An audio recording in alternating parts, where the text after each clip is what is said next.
સૌ મિત્રોને જય સોમનાથ. ઓમ નમઃ શિવાય. પ્રિય મિત્રો, તમારા દિવસ શુભ રહે, મંગલમય શુભકામના. હું બિલીમાંથી જોગીભાઈ વ્યાસ આપ સૌનું આપણી જોગેશમાં પુનઃ હાર્દિક સ્વાગત કરું છું. મિત્રો, આજરોજ જોઈશું આજનું શુભ પંચાંગ. આજે તારીખ છે 9/8/2024 ને શુક્રવાર, શ્રાવણ સુદ પાંચમ તિથિ છે. આજની પંચમીને નાગ પંચમી તરીકે ઓળખવામાં આવે છે. આજે જીવંતિકા વ્રત પણ છે. ઘણા લોકો પાંચમ પણ કરતા હોય અને જીવંતિકા વ્રત પણ કરતા હોય, સાથે કરી શકાય છે, કોઈ દોષ નથી. બે વ્રત સાથે થઈ જાય તો એમાં કોઈ દોષ નથી. નિયમ પ્રમાણે કરવાનું હોય છે. આજે નાગપંચમી દરેક જણાએ કરવી જોઈએ પોતાના સંતાનની રક્ષા માટે, અથવા જેને સંતાન નથી થતા એ લોકોએ સંતાન પ્રાપ્તિ માટે પણ નાગપંચમી કરવી જોઈએ. એનાથી પિતૃ પણ તૃપ્ત થાય છે અને નાગદેવ પ્રસન્ન થઈ આપણી વંશની મૂલ્ય પણ આગળ વધારતા હોય છે. એટલે પાંચમ કરવાનું એક અલગ મહત્વ છે, ખાસ કરીને કરવી જોઈએ. સંતાનના સુખ માટે, સંતાનના રક્ષણ માટે આ નાગ પાંચમ કરવાનું ઘણું મહત્વ રહ્યું છે.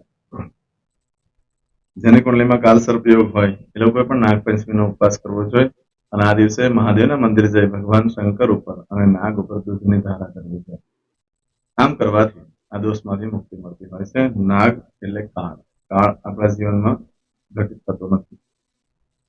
તો આજે શુક્રવાર છે. આજે ભગવાન શંકરને દહીં ચડાવવાનું બહુ મહત્વ હોય છે. આજે બ્રાહ્મણોને દહીંનું દાન કરવાથી શુભલક્ષ્મીની પણ પ્રાપ્તિ થતી હોય છે. જેની કુંડલીમાં શુક્ર બળવાન ન હોય, શુક્ર કઈ રીતે ખંડિત હોય, કોઈ રીતે તકલીફમાં હોય, શુક્ર ગ્રહ બરાબર ન પડ્યો હોય ગત જન્મના કર્મના કારણે, એ લોકો જો આજે બ્રાહ્મણને દહીંનું દાન કરે છે સાથે દક્ષિણા સાથે, તો એને શુભલક્ષ્મીની પ્રાપ્તિ થાય છે.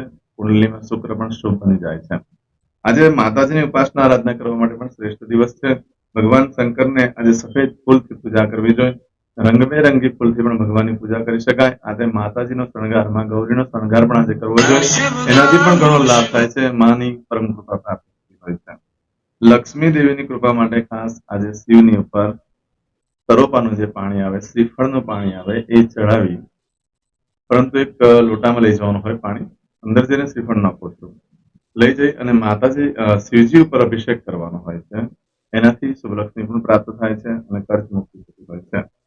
આજના દિવસે જે કરવા જેવા છે તે બધા ટીપો તમને કહી છે. ભગવાન શંકરના દર્શન કરવા તો ચોક્કસ જજો, એ પણ ઘણું સુખ પ્રાપ્ત કરાવશે. આજે જોઈશું આજનું શુભ પંચાંગ. આજે આપણે ત્યાં યજ્ઞ થઈ રહ્યો છે. આજે શુક્રવાર છે એટલે વૃષભ રાશિ અને તુલા રાશિ વાળા માટે આજે પાર્થિવ શિવલિંગની પૂજા થશે. આ પાર્થિવ શિવલિંગની અંદર આજે મહાકાલની પૂજા અને સોમનાથની પૂજા થશે. વૃષભ રાશિ વાળા માટે સોમનાથની ઉપાસના આરાધના કરવાનું એક અલગ મહત્વ છે. કોઈ પણ શિવાલયમાં તમે બેઠા હોય, ભગવાન સોમનાથનું મનમાં સ્મરણ કરો. વૃષભ રાશિ વાળા આજે રંગબેરંગી કપડાં પહેરીને જાઓ, ભગવાનને અનેક પ્રકારના દ્રવ્યથી પૂજા કરો. તુલા રાશિ વાળા પણ આજે ભગવાન કોઈ પણ શિવાલયમાં બેઠા હોય, મહાકાલને યાદ કરી એનું ધ્યાન ધરી પૂજન કરો. મહાકાલ ખૂબ પ્રસન્ન થશે. આપણે ત્યાં પણ મેં યજ્ઞ રાખ્યો છે. એમાં આપણે ધાન્યના શિવલિંગો બનાવીએ છીએ, માટીના શિવલિંગો બનાવી મહાકાલની અને સોમનાથની પૂજા કરશું અને એની મંત્રની આહુતિ પણ અપાશે. જે લોકોએ પણ ભાગ લેવો હોય લઈ શકે છે, કોઈ ચાર્જ નથી. ભગવાનની પૂજા અર્ચના કરવા માટે જેને આવવું હોય તે આવી શકે છે. આજે જોઈશું આજનું શુભ પંચાંગ. આજે તારીખ છે 9/8/2024 ને શુક્રવાર, શ્રાવણ સુદ પાંચમ. આજે જે બાળકનો જન્મ થાય છે એની તિથિ ગણાય છે પાંચમ. આ પાંચમ તિથિ આવતીકાલે મળસ્કે 3:15 પૂર્ણ થાય છે. આજે જે બાળકનો જન્મ થાય છે એનું નક્ષત્ર ગણાય છે હસ્ત. હસ્ત નક્ષત્ર ઘણું શુભ છે. આજે આખો દિવસ રહેશે અને આવતીકાલે મળસ્કે 2:45 પૂર્ણ થશે. આજે જે બાળકનો જન્મ થાય છે એનો યોગ ગણાય છે સિદ્ધ. સિદ્ધ યોગ આજે બપોરે 1:45 પૂર્ણ થઈ જશે અને ત્યાર પછી જે બાળકનો જન્મ સાધ્ય યોગ હશે. આજે જે બાળકનો જન્મ થાય છે એનું કરણ ગણાય છે બવ. આ બવકરણ આજે બપોરે 1:56 પૂર્ણ થઈ જશે અને ત્યાર પછી જે બાળકનો જન્મ થાય એનું બાલકરણ ગણાશે. આજે જે બાળકનો જન્મ થાય છે એની રાશિ ગણાય છે કન્યા. કન્યા રાશિ અંદર આવે છે પઠણ. કન્યા રાશિનો સ્વામી બુધ ગણાય છે. આજે આખા દિવસમાં કોઈ પણ બાળકનો જન્મ થાય એ બધાની રાશિ કન્યા ગણાશે. આ કન્યા રાશિ 10 તારીખે સાંજે 4:18 પૂર્ણ થાય છે. એટલે ત્યાં સુધી જે બાળકોના જન્મ થાય બધાની રાશિ કન્યા ગણાશે. આ રાશિ તિથિ વાર નક્ષત્ર કરવાનું બહુ જ મહત્વ છે મિત્રો. એમાં જેનો પણ જન્મ હોય તેની ચોક્કસ પ્રમાણે પૂજા વિધિ કરાયેલો જીવનમાં સરળતા આવી જશે, ઘણું શુભ પણ પ્રાપ્ત થશે. આમ તો આજે શુક્રવાર, આજે જે કોઈ મારા સબસ્ક્રાઇબ મિત્રની વર્ષગાંઠ હોય યા મારા ઘર પરિવારમાંથી કોઈ પણ સદસ્યની વર્ષગાંઠ હોય યા મેરેજ એનિવર્સરી હોય, એ બધાને મારી ઘણી ઘણી શુભકામના. તમારા જીવનમાં ખૂબ પ્રગતિનું થાય. ભગવાન શંકર તમારી બધી મનોકામના પૂર્ણ કરે એવી હું સોમનાથ દાદાને પ્રાર્થના કરું છું. મિત્ર, આજના દિવસે ખાસ કરીને આજનું સુકન કરી લેજો. આખું વર્ષ સુંદર રીતે વ્યતીત થશે. આજના દિવસે કરેલા કાર્યમાં તમને જીવનમાં શુભફળ પ્રાપ્ત થશે. આજે જે કોઈ મારા સબસ્ક્રાઇબ મિત્ર મારા ઘર પરિવારમાંથી કોઈ પણ સદસ્ય કોઈ જગ્યાએ ઇન્ટરવ્યુ માટે જઈ રહ્યા છે, કોઈ નોકરી ધંધા માટે જઈ રહ્યું છે, કોઈ પરીક્ષા આપવા જઈ રહ્યું છે, કોઈ ધર્મક્ષેત્રની યાત્રા પ્રવાસ માટે જઈ રહ્યું છે, શ્રાવણ માસ ચાલી રહ્યો છે, ત્યાં આજે કોઈ વિદેશ જઈ રહ્યું છે, કોઈનું ઓપરેશન હોઈ શકે, યા આજે કોઈની ડિલિવરી હોઈ શકે, કોઈની સગાઈ, કોઈની છઠ્ઠી પણ હોઈ શકે. આવા કોઈ પણ કાર્ય તમે કરવા જઈ રહ્યા છો, બધા કાર્યમાં તમને ભગવાન સોમનાથ ખૂબ મદદરૂપ થાય અને તમારું કાર્ય નિર્વિઘ્ને પાર પડે એ હું સોમનાથ દાદાને પ્રાર્થના કરું છું. પરંતુ મિત્રો આજના દિવસે આજનું સુકન કરી લેજો તો આખું વર્ષ સુંદર રીતે વ્યતીત થશે અને તમારા કાર્યની અંદર પણ સારી સફળતા પ્રાપ્ત થશે. આજે આમ તો શુક્રવાર છે, આજે નાના નાના બાળકોને મીઠી વસ્તુ ખવડાવી જોઈએ. ચોકલેટ છે, ખીર છે, એવું ખવડાવવાથી લક્ષ્મી દેવી પ્રસન્ન થાય. જે પત્નીને જેના લગ્ન થઈ ગયા છે એ લોકોએ પત્નીને અથવા લગ્ન નથી થયા એ લોકોએ મોટી બહેનને અથવા બહેનને નાની કે મોટી એને બહાર ફરવા લઈ જવું જોઈએ, સારું સારું ખવડાવવું જોઈએ, કંઈ ગિફ્ટ લઈ આપવું જોઈએ.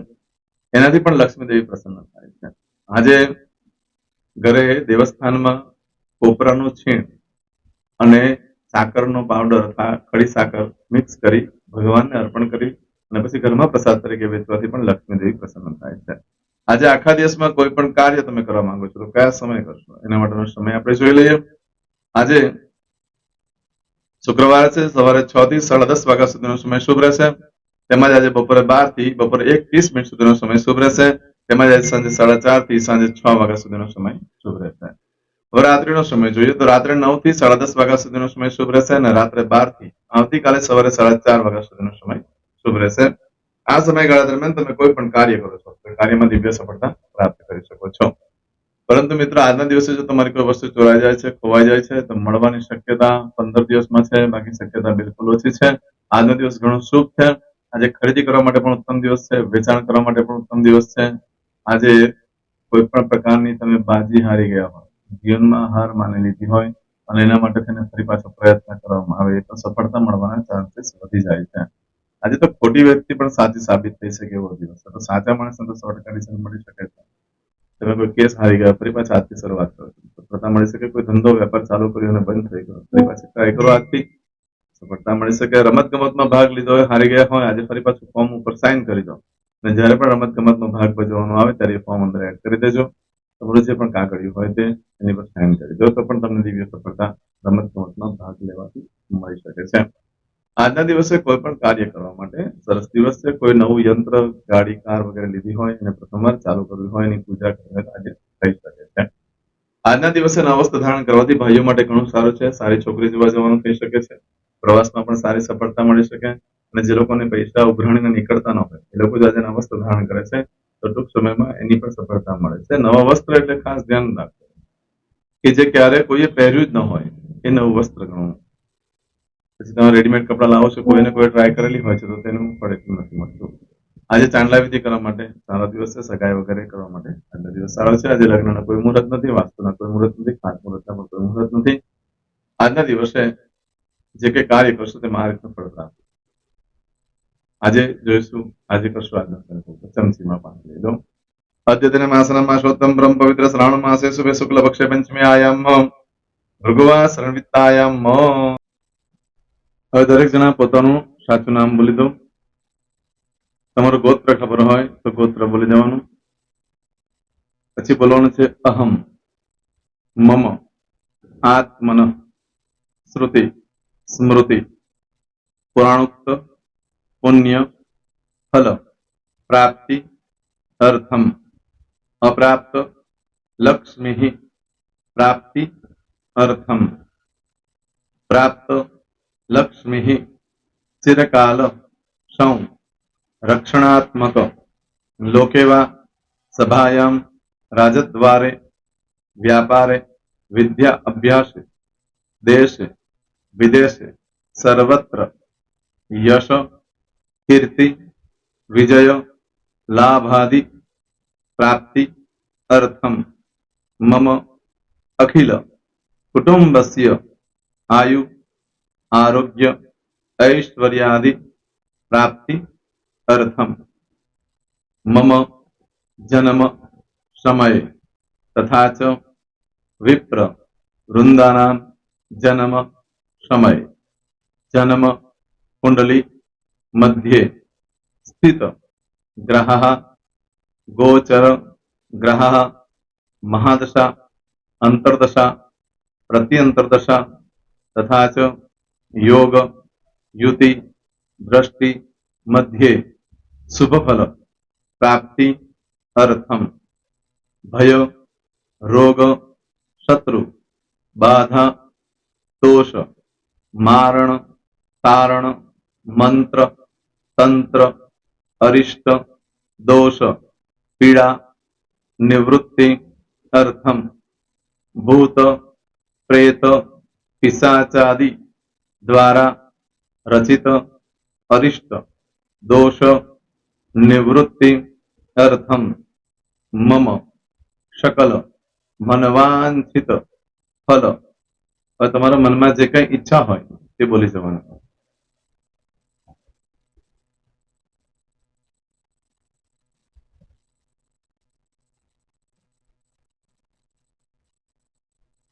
બોલવાનું અનુસારતઃ સકલ મનવાંછિત ફલ પ્રાપ્તિ અર્થમ. હવે જે બરકતની પૂજા વાળા છે એ લોકો તો આ બધું બોલવાનું જ હોય છે, એ લોકો માટે કોઈ સ્પેશિયલ નથી. પણ જે લોકોએ હવે જે કહું છું તે લોકોએ જ બોલવાનું, જેના લગ્ન થઈ ગયા હોય એ લોકોએ બોલવાનું છે. મમ દાંપત્ય જીવન મધ્યે સુખાકારી પ્રાપ્તિ અર્થમ પુત્ર પૌત્રાદિ સંતતિ પ્રાપ્તિ અર્થમ. આ સંતાન પ્રાપ્તિ વાળા માટે પણ આવી જાય છે એમાં. દીર્ઘ આયુ આરોગ્ય ઐશ્વર્યાદિ પ્રાપ્તિ અર્થમ. તથા ચ હવે જેના લગ્ન નથી થયા તે લોકોએ બોલવાનું.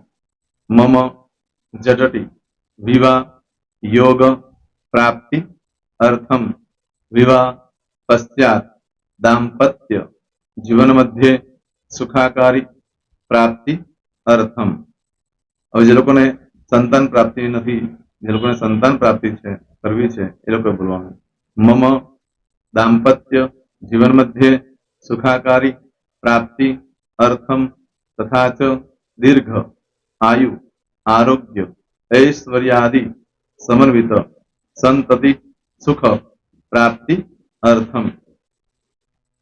હવે જે અભ્યાસ કરી રહ્યા છો છોકરા વિદ્યાર્થીઓ છે તે લોકોએ બોલવાનું છે. મમ વિદ્યા અભ્યાસ મધ્યે ઉત્તરો ઉત્તર પ્રગતિ ઉન્નતિ સાનુકૂલતા પૂર્વક દિવ્ય સફળતા પ્રાપ્તિ અર્થમ.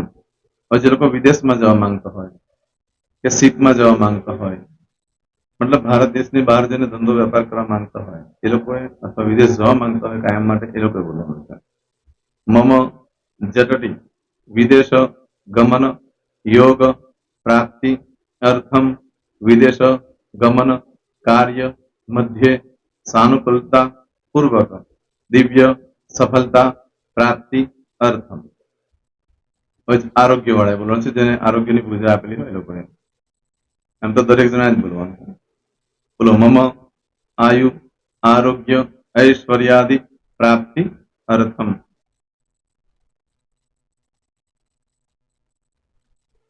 હવે દરેક જણા બોલવાનું.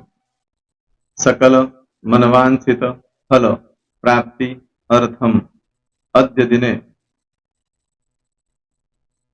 પ્રધાન દેવતાનામ નિત્ય દિન અનુસારતઃ પૂજન અર્ચન કર્મણિ અહમ કરીશ્યે. પાણીવાળી થાળીમાં પાણી મૂકી દેવાનું છે. હવે તમારી બધી પૂજા જે મેં આપેલી છે એ પૂજા થઈ જાય, અથવા તો તમે રોજ પૂજા કરતા છો મારી પાસેથી નથી લઈ ગયા, એ પૂજા થઈ જાય પછી ફરી પાછી ચમચીમાં પાણી લેવાનું. અહીંયા વિડીયોને સ્ટોપ કરી દેવાનું. પૂજા પતે એટલે પાછું આગળનું કરવાનું છે. અહીંયા વિડીયો સ્ટોપ કરી દેવાનો અને પૂજા પતે એટલે બોલવાનું છે. વિષ્ણવે વિષ્ણવે વિષ્ણવે નમો નમઃ વિષ્ણુ સ્મરણા સર્વમ પરિપૂર્ણ અસ્તુ.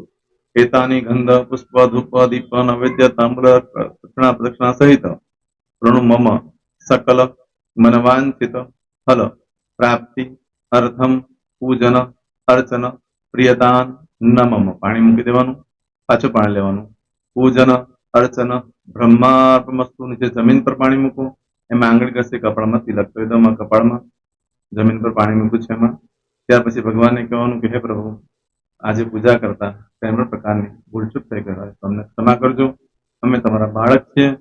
પ્રભુ, તમારો ખૂબ આભાર માનું છું. આજે મારી પાસે તમારી પૂજા કરાવી, મારી મનોકામના પૂર્ણ કરી. પ્રાર્થના કરી દો. જગ્યા પરથી ઉભા થઈ શ્રીનારાયણ ભગવાનને પાણી ચડાવી દો અને નિત્ય કર્મ જે કરતા હોય તે કરો. જય સ્વામિનારાયણ. તમારો દિવસ શુભ રહે. તમે અને તમારો પરિવાર સુખી રહે, સંપન્ન રહે, સુરક્ષિત રહે એ ભગવાન સોમનાથ દાદાને પ્રાર્થના. તો મિત્રો, તમે મારા વિડીયોને લાઈક ના આપી હોય તો સૌથી પહેલા લાઈક આપી દો. અને ત્યાર પછી જો તમે મારી આ ચેનલ સબસ્ક્રાઇબ ન કરી હોય તો સૌથી પહેલા સબસ્ક્રાઇબ કરી લો અને બેલ આઇકોન ઓલ પર ક્લિક કરવાનું ભૂલશો નહીં, જેથી કરીને સૌથી પહેલા નવી વિડીયો જે કંઈ મૂકું એ તમને મળે. મિત્રો, કંઈ પણ મૂંઝવણ હોય તો મને આ નંબર પર તમે ફોન કરીને પૂછી શકો છો. મારો મોબાઈલ નંબર છે 9825546459. મિત્રો, કોમેન્ટ્સમાં જય સોમનાથ લખવાનું ભૂલશો નહીં. ફરી પાછા નવા વિડીયો સાથે મળીએ. ત્યાં સુધી સૌને જય સોમનાથ.